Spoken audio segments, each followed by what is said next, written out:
Ciao a tutti, my name is Ale Gambini from the food blog BreadLoveAndDreams, and this is a new episode of A Queen in the Kitchen, based on my very first cookbook, A Queen in the Kitchen.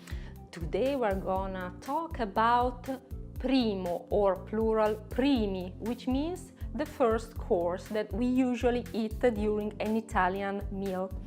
The primo could be pasta or lasagne or gnocchi or risotto. And today we're gonna talk about the staple of the Milanese cuisine and my Nonna Fernanda cuisine, which is Risotto Giallo Alla Milanese, the saffron risotto. This is a very simple recipe and usually is made with raw bone marrow, but we're gonna see a more kid-friendly and easy version that my Nonna used to make for all of us. For this recipe we need 4 cups beef stock. It should be salted beef stock or low sodium beef stock, but it should be seasoned because this is gonna give the flavor to the whole dish. For a vegan diet you can use a vegetable stock. Then 1/4 teaspoon of powdered saffron, 2 tablespoons extra virgin olive oil, 1 teaspoon unsalted butter, half small onion finely chopped, half a glass of dry white wine, 1/3 of a cup of Parmigiano Reggiano grated, then you're gonna need more for sprinkle at the end, and a cheese single. It could be strange, but that's the trick of a very creamy risotto. And of course we're gonna need the rice. And I would suggest an Italian rice such as arborio or carnaroli. Before we start, let me tell you a nice trick I learned from Nonna Fernanda. In order to measure the right amount of rice you're gonna need, just calculate 2 handfuls of rice for each guest. Let's start to cook, adding all the ingredients. First of all, the extra virgin olive oil, then the butter and the onion. Turn on the stove at medium heat and saute the onion until it is translucent. So don't cook too much the onion, otherwise it's gonna burn. Allow the butter and the olive oil to melt. Usually it's gonna take a couple of minutes, and to prepare the whole dish it's gonna take about 20 minutes. And remember that Italian food is about good quality ingredients, not the amount, but the good quality. So always choose extra virgin olive oil, Parmigiano Reggiano,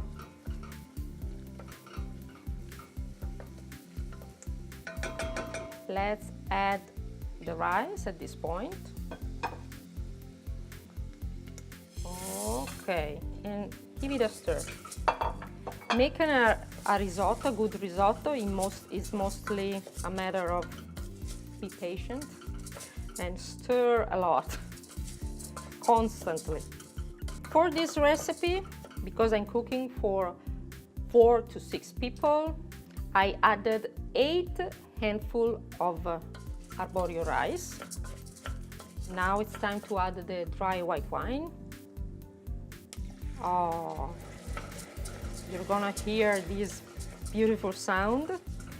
Once the wine will be evaporated, we're gonna add little by little the stock, because this is one of the rules for a good risotto. Not put all the stock in one time, but add little by little.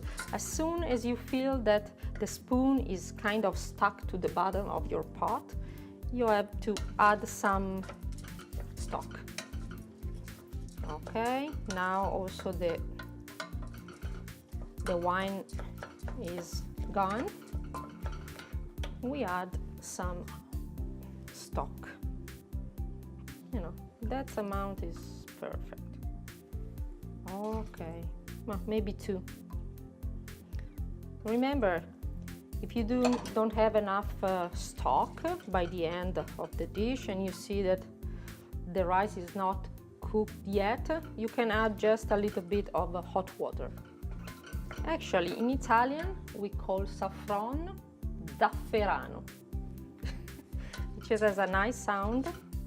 And it is a very expensive spice because in order to have a small amount of powdered saffron, you need a huge amount of saffron flowers. So that's why it costs a lot. And that's why also the risotto alla Milanese could be expensive, because you have to use the saffron, but you just need a very small amount. So we're gonna cook for another maybe 10 minutes, adding little by little the beef stock. And then it's gonna be time to add the saffron, the zafferano.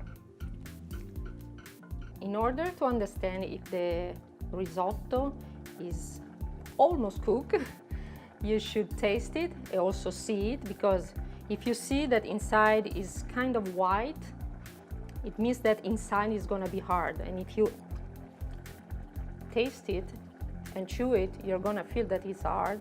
That means it's not cooked. Now we are halfway to this dish to be ready.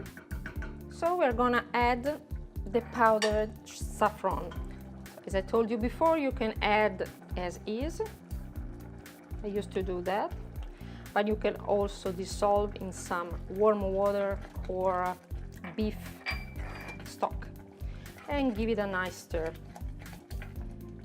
You see, it's gonna turn into a nice yellow color, not too yellow.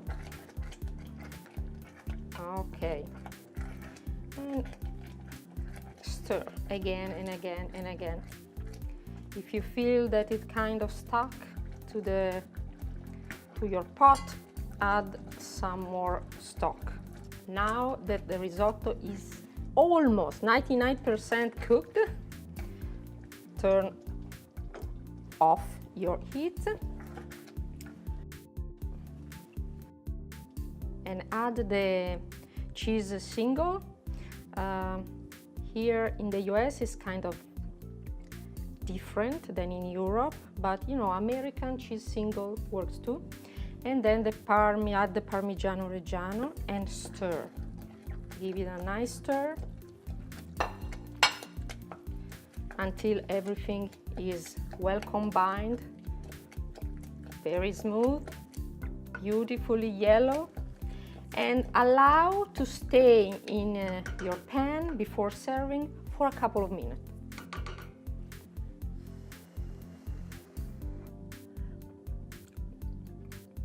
The risotto giallo alla Milanese is ready. Another recipe, homemade, simple and delicious, from my very first cookbook, A Queen in the Kitchen. And if you like it, please share and give us a thumbs up. Ciao! A queen in the kitchen.